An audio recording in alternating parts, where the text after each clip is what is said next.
Tanisha Arena, and you're listening to Unapologetic.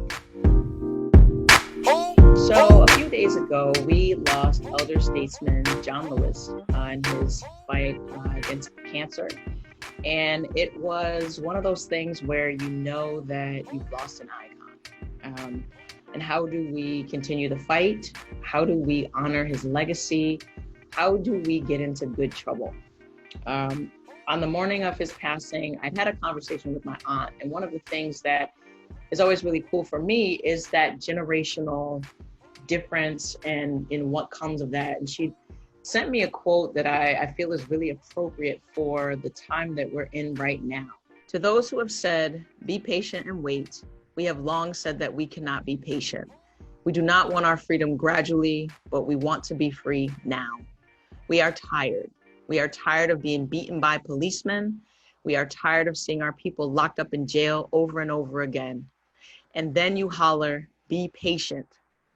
How long can we be patient? We want our freedom and we want it now. Representative John Lewis, 1940 to 2020.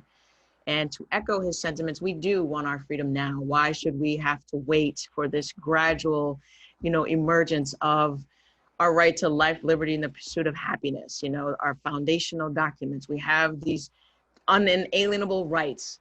All men are created equal, but here we are. And we're back to the same conversation about Black Lives Matter, all lives matter. If we're going to say that all lives matter, we need to live in that truth. We need to do the things that make that true. This isn't a black and white issue. This is about humanity.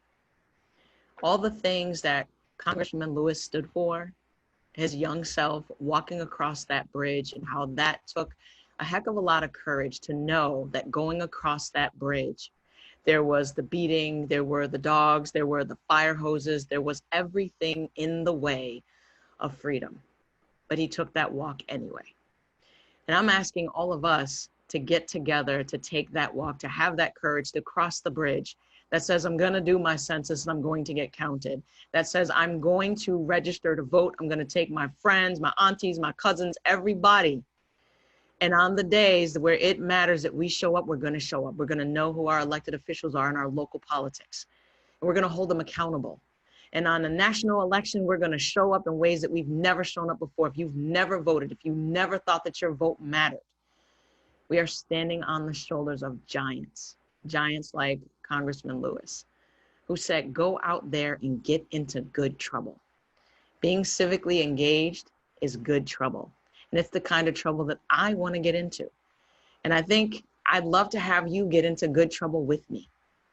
So to honor Congressman Lewis, to honor our ancestors and everybody that had the courage to walk through those painful bridges, to get beaten, to go to jail, to put their bodies on the line. Let's show up. Let's go get into good trouble.